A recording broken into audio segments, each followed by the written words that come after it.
Hey, and we're back with part two of transformations of linear graphs, and we're going to jump right in here to horizontal shrink and horizontal stretch. Okay, so read what I've written here. To produce the horizontal shrink, multiply the input by a number greater than 1. Multiplying the input by a number greater than 1. You see that here. And then let's take a look at what horizontal shrink looks like. It means that, okay, the y-intercept is going to stay the same, but what's happening to the top part of the line above the y-intercept, it moves closer to the y-axis, and below the y-intercept, it moves closer to the y-axis.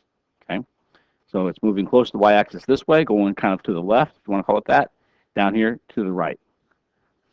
Horizontal stretch, we're going to multiply by a fraction that's greater than 0 and less than 1. I want to, and it's going to be the inverse.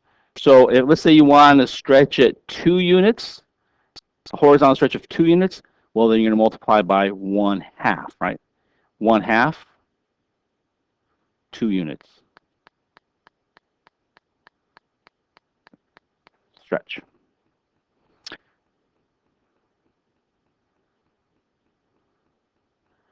Okay, so stretch, what does the stretch look like? The y-intercept stays the same. The top part of the line, the top part of the graph is going to move away from the y-axis, and the bottom part moves away from the y-axis, but they move in different directions. This point goes this way, this point goes this way. Okay, let's take a look at vertical stretch and vertical shrink. We're going to multiply the output in this case. When we multiply the output, we just really increase the y values. So for every x value, the y value is going to increase by 2, by 3, by 4. I mean times 2, times 3, times 4, depending on what we multiply by. If it's a number greater than 1, it's going to produce a vertical stretch. So in this case, the x-intercept is going to stay the same, and these points will move upwards away from the x-axis, and here downwards away from the x-axis. If we multiply the output by a fraction, again, between 0 and 1, and that whole inverse thing will still apply here. If we want to move it 2, we have to multiply it by 1/2. We're going to move closer to the x-axis. So here's our parent function moving closer to the x-axis. Here's our parent function below the x-axis, and those will move upwards, if you want to call it that. These points move upwards closer to the x-axis. Okay. Get these into your notes. See if you can get these into your brain a little bit, and let's take a look at some examples here. Here's our parent function, x minus 1. So I did that here, f of x, this is x minus 1, and now we want to graph these two things here. F of 1/3 x. Okay, so 1/3 x, oops, let me use blue. Red's a little too much. Let me use blue. Okay, so 1/3 x is going to be negative 1/3, 0, and 1/3. And then minus 1, negative 1/3 minus 1. Let me put over here. So g of x is going to take this value and apply it to f of x. Negative 1/3 minus 3/3 would be negative 4/3. Negative 1 1/3. 0 is going to be the same thing. 0 produces negative 1. And then 1/3 minus 1. 1/3 minus 3/3 is negative 2/3. Okay, so these same points here, negative 1, and then negative 1 1/3. 0, negative 1, that's the same.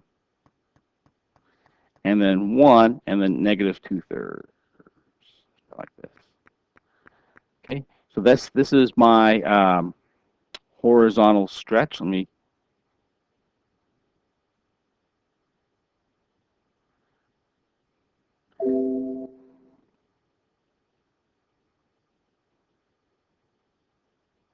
This is horizontal stretch. These x-axis, I mean the y-axis is staying the same. So I'm pulling it away from the parent function. And if we do the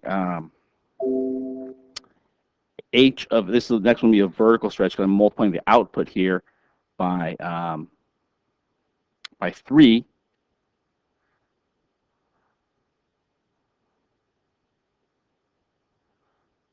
Okay, so here's my f of x. I'll multiply by 3. So negative 2 times 3 is negative 6. Negative 1 times 3 is negative 3. And 0 times 3 is 0. Okay, so negative 1, negative 6. Negative 6. 0, negative 3. And 1, 0. That point's going to stay the same. And we'll take a look at this one.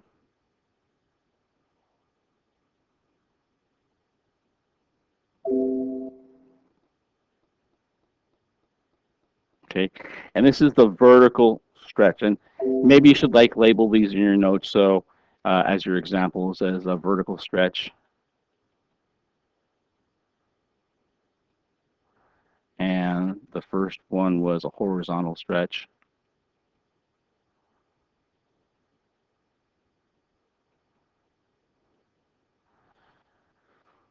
Okay, so that's what these two look like. Let's take a look at horizontal shrinks and vertical shrinks. I've done the parent function here. The parent function is x plus 2. And the first thing we want to do is take f to 4 of x. So let me put 4x in here real quick. So negative 1 times 4 is negative 4, 0, and 4. Okay. And so now f of 4x, this is my g of x now, right? This is my g of x, f of 4x. Okay, so negative 4, here's my f of x. So I'm adding 2. This means to add 2 to my output, 2 to my input. My input's 4x now. So negative 4 plus 2 is negative 2. 0 plus 2 is 2. And 4 plus 2 is 6. So let's go ahead and plot these. Negative 1, negative 2. 0, 2. There's that y-axis that we're going to kind of rotate around. And then 1, 6 is right here. And let's use the blue one. Sorry.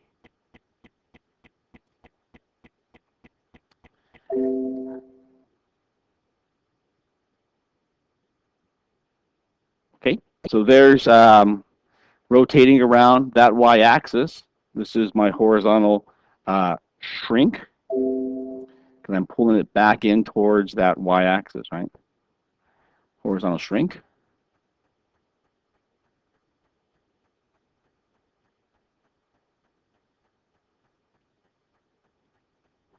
And now h of x is 1/4 times f of x. Okay. Well, this should be fairly easy, I think. F of x is right here, so 1/4. So 1/4 of 1 is 1/4. 1/4 of 2 is 1/2. And then this is 3/4. Okay, so negative 1 and then 1/4. Let me use red here. Negative 1 and 1/4 is about here. 0 and 1/2. About there.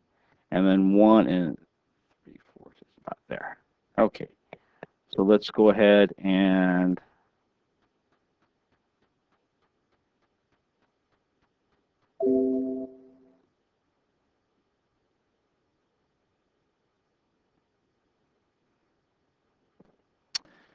So this is the one that the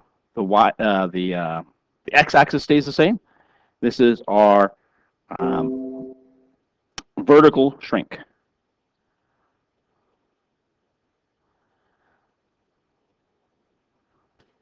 And now, get these all in your notes. And that's it for now. Wow, 2 parts. I've never heard of such a thing. I'll see you in class next time. Wow, that was amazing. Bye-bye.